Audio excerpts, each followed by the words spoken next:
I've chosen the PS4 Slim, not only because it's the smallest, but because it uses far less power than the original. But also one of the later model numbers, as they have slightly smaller motherboards and a smaller heatsink, which not only saves space, but most likely means a lower power consumption. This PS4 only uses 42 watts at standby and about 80 watts whilst gaming, but that's with an optical drive. The power supply makes up almost a quarter of the whole console. Its role is to take AC current from the outlet and convert it to DC current, so it's not necessary if we're adding a DC battery pack. We just need to match the two DC voltages that the power supply outputs.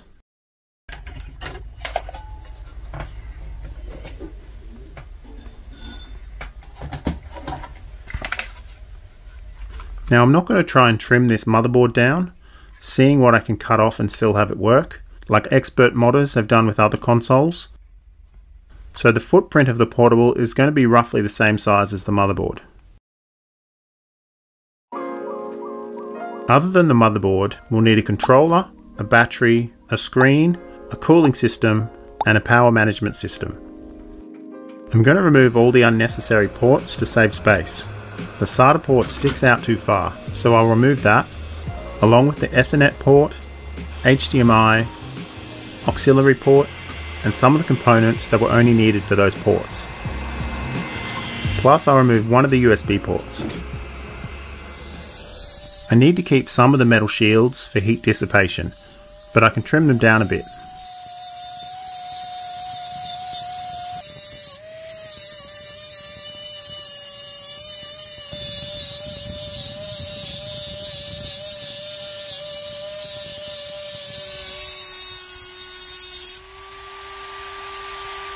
You may have noticed I cut off the hard drive shields. The mechanical hard drive takes up too much space, uses too much power, and is vulnerable to jostling, aren't we all? So I'll replace it with an M.2 drive. An even smaller M.2 drive. For this, I need an M.2 to SATA adapter, which is annoyingly the same size as the old hard drive. To the Dremel.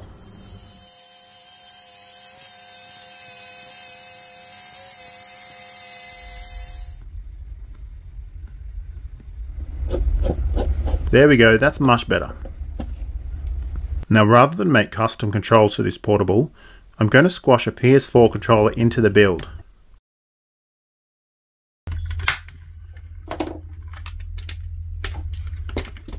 Let's see if the DualShock works plugged in without the battery. Yes, awesome, and it only draws 0.10 amps.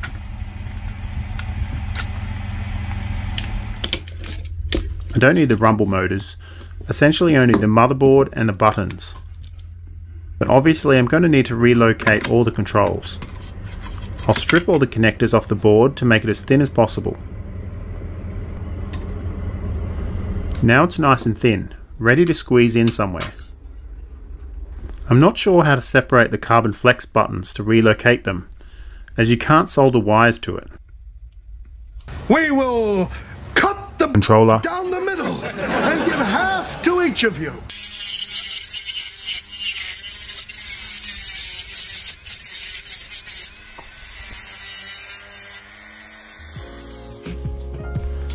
This carbon circuit normally presses up against the contacts on the motherboard, so running them across the console isn't possible, unless I splice them together, which is a bit janky.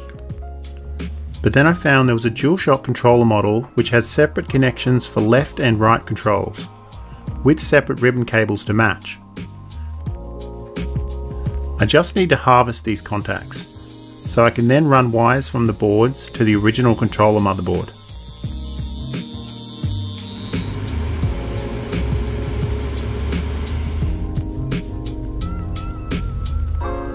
Then I'll clamp the carbon contacts down with some 3D printed brackets. As for the analog sticks, I'll design a simple board to mount them.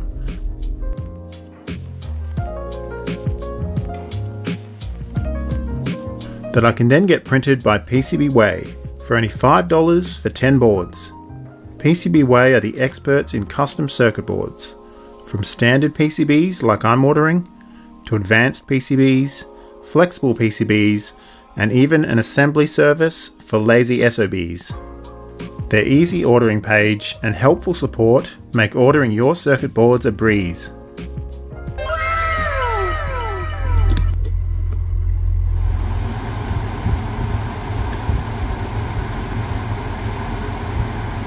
Okay, we need a screen, and I found a suitable 7-inch IPS LCD for $75, which has HDMI, speakers, a headphone jack, and volume control. I was disappointed though, as the aspect ratio meant the screen was cropped.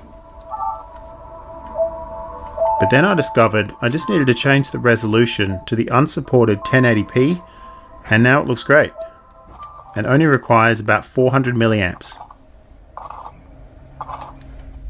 Of course, I want to slim it down as much as possible. I don't need this fan socket. I don't need the headphone jack as I'm using the one from the DualShock. I'll remove both HDMI ports, and the volume wheel needs to be relocated. Actually, I'll just lop off this whole part of the board so I can mount it elsewhere.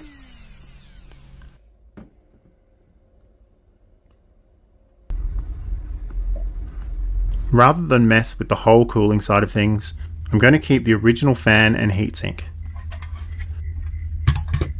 Now the screen's going to go here, the controls here, with the joysticks below them, and the speakers in the bottom corners. The top right corner of the motherboard conveniently has a cutout where the right trigger can sit. But inconveniently, the left side doesn't. Yet. I didn't want to delve into motherboard trimming on this build, but the triggers would need to sit up much higher otherwise. I tentatively sanded it down, just so I can see if there are any obvious traces I was cutting through. Nah, looks like we're okay. Lithium-ion batteries are 3.7 volts, so I'll be putting 3 in series to make the 12 volts needed. And to cope with the heavy power draw, I'm using 3 sets in parallel, totaling 9 18650 cells for a 116 watt-hour battery pack. Ideally, I would add in a voltage regulator so the battery pack would supply a stable 12 volts, but I definitely don't have room for the large 10 amp regulators. So that means the battery pack voltage will drop as it is drained. And to see just how low the voltage can drop before the PS4 turns off, I'll use a variable power supply and can gradually drop the voltage. The PS4 cuts out at 9.7 volts, so a 3S battery pack will work fine, but it just won't use the last little bit of the battery. However, I realised that I could only fit 9 cells inside the footprint of the motherboard in a weird 7-2 configuration.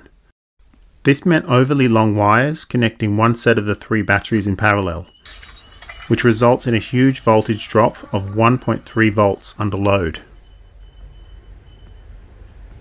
So I decided it had to be a 3S 2P pack. But I'll do this using 18650's bigger brother, the 21700. These cells are 5000 mAh each, so the pack will have only a slightly smaller capacity, and the footprint is smaller and fits nicely.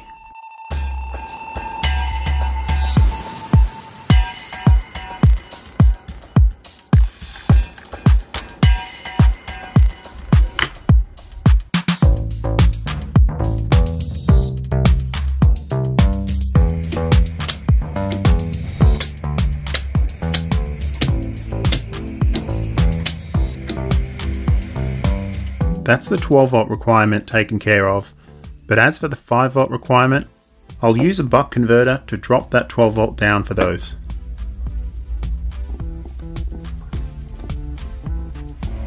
Now the console is running entirely on the battery pack. Let's see how much playtime we're going to get. Gaming, gaming, gaming, all the day I'm gaming, you only get the best of the games, yeah!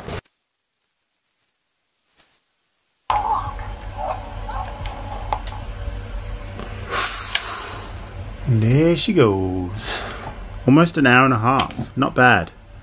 Checking the battery pack voltage, we see there was only about a quarter of a volt drop under load, and only about 20% power left in the battery. I'm happy with that. For the power management, I'm using a 20 amp BMS, a dedicated lithium battery charger, which will charge the cells properly. However, the Max 745 needs a higher voltage than it outputs, so I'll have to bump up the 12 volt input with a boost converter. That way I can use any 12 volt charger over 2 amps, but it also means I can use a larger 12 volt charger to power the console and charge the battery simultaneously. Then I just need to add a reverse diode to the circuit to prevent reverse power drain. Now I want to be able to disconnect the battery from the load, so the screen doesn't stay constantly on, but also for safety. There's no room for a DC switch, but an AC switch should be fine, especially as this doesn't turn the console on, it only disconnects the battery.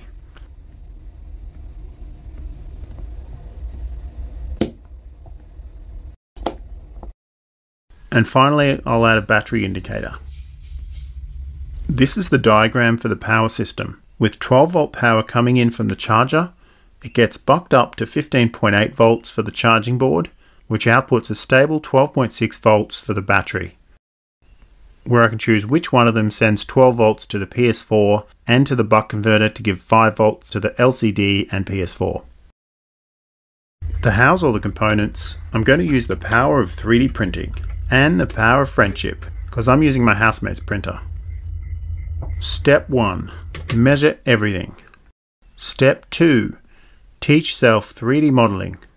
My friend said I should take a class and learn it properly, but my ADHD said, get out of my way.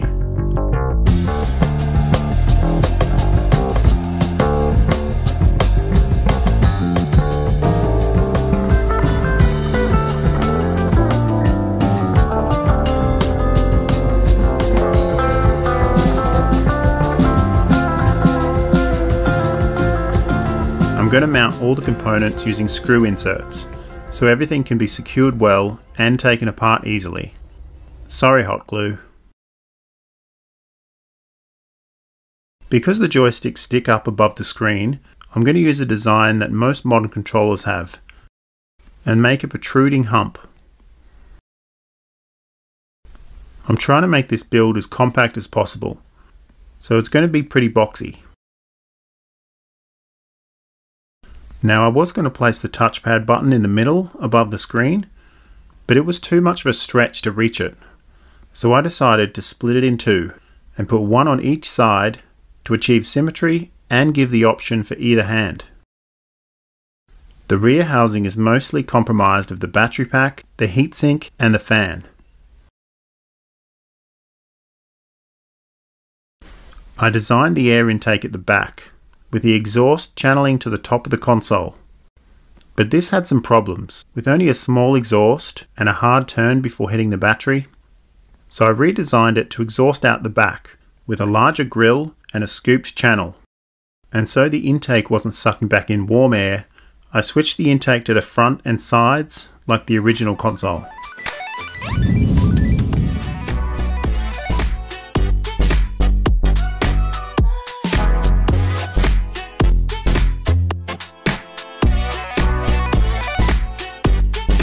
Now test prints in PLA are fine, but for the final shell I'm going to need something that withstands the heat output of the PS4. So I'm getting the experts at PCBWay to print it in resin. I selected Power Dark Black for the outer shell, as it has a nice surface finish and decent resistance to high temps. But for the internal parts I chose Somos Taurus, as it has even better thermal properties and these parts are going to be closer to the heat source. I upload my designs and print, and they look awesome. However, I didn't realise how flexible the Somos Taurus prints were going to be, and it's not really a suitable choice. Now because I'm too impatient to wait for a replacement, I stupidly try and print the internal parts myself, which didn't go too well, even with a precision crafted printer enclosure. But I worked out if I printed large parts in smaller pieces, I would get decent results. Once I glued it together, it looked great. If you ignore where I glued my finger to the side. Strength isn't a concern as it's all been glued into the rear housing anyway.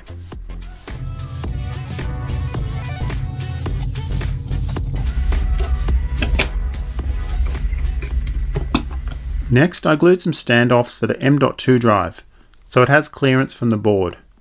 I'm mounting it upside down so the wiring isn't crossing over. There's only just enough room to have clearance from the board and fit underneath the shielding. I also need to wire up the HDMI cable, as the ports were too thick.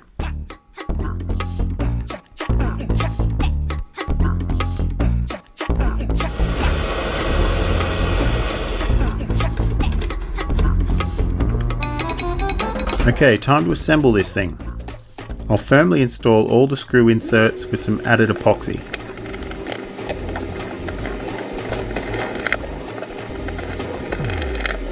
The power button and speaker module needs to be split in order to squeeze it in.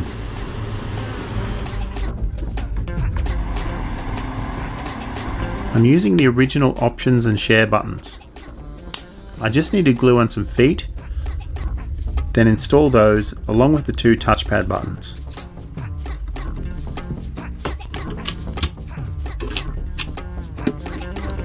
Then the volume brightness control, headphone jack, and PlayStation button.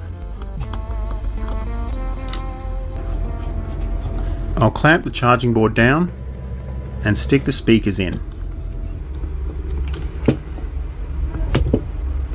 Before installing the display, I need to remove the touch panel because it's too thick. It's a big slab of glass that makes up about a third of the screen's thickness. I'll mount the screen with some double-sided adhesive on the border, but I'm also going to clamp it down.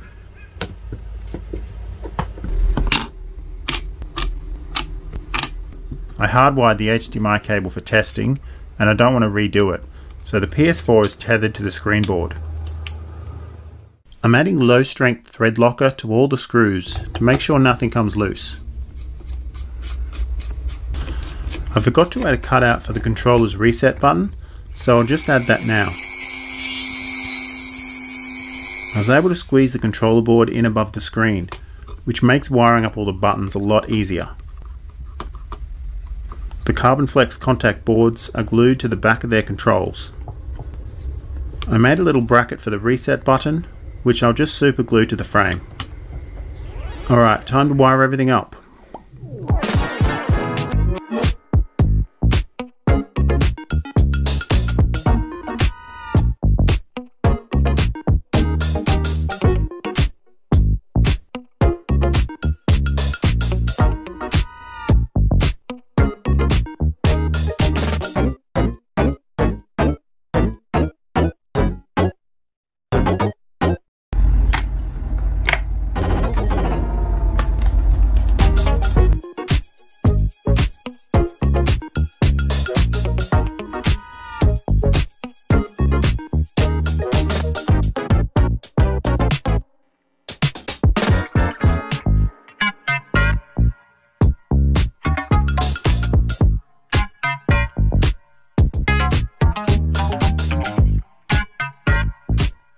I was having a lot of issues with the HDMI connection. Now, an HDMI port is too thick to fit in here, but a mini HDMI port isn't. Being able to disconnect the HDMI cable means I can take the whole motherboard out if I need to troubleshoot.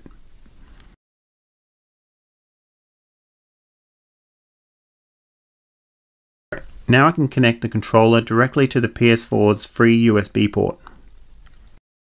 When I originally chose the power jack, it was only intended for charging, but then I changed the design to have the charger also be able to power the console, but I forgot I needed to upgrade the power jack. So I bought some new 10 amp jacks, which means I need to modify the shell.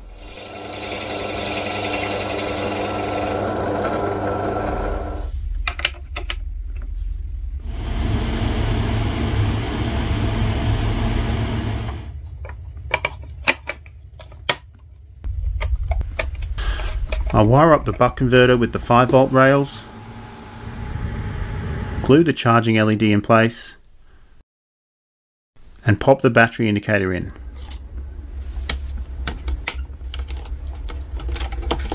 Now I wanted to use spade connectors for the main power wires, but there just wasn't enough space, so I ended up having to solder them.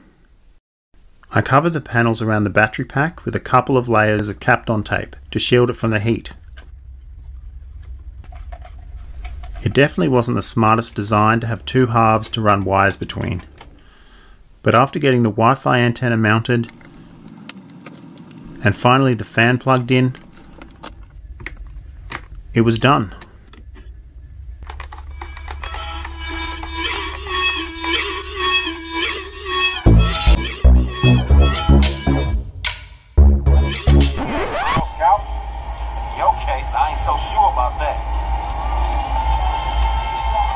So I placed a thermocouple next to the battery to make sure it didn't get too hot and burst into flames.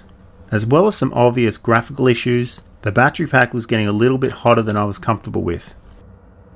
But heat issues weren't limited to gaming, as when charging the console, the front right side got really hot too. But after opening up the console, I noticed something else even more concerning.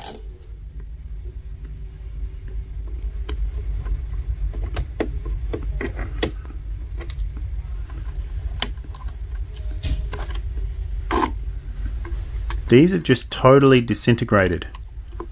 What could have caused this to happen? Was there too much heat? Did I screw them down too tightly?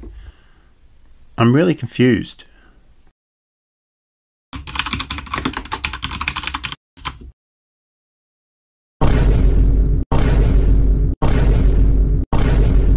Oh, okay. That explains it. So I bought a new controller frame and remade them. As for the boost converter, I shielded the base with 5 layers of Kapton tape, I swapped out the heatsink for a better one, and I replaced the diode for a much bigger one.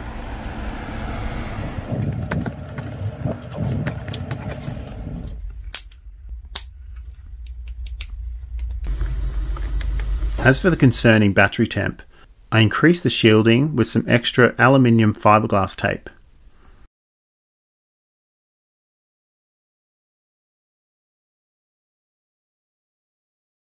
And I added some foam around the exhaust channel to prevent air leakage. But I'm also adding a fan controller, which can increase the default PS4 fan speed by a chosen percentage.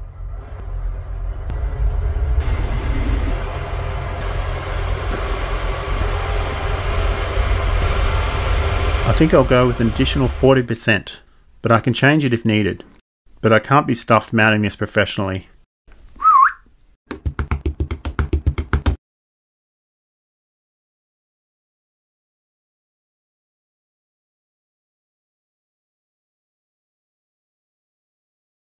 Now the battery is staying under 50 degrees, and the external temp whilst charging is much lower.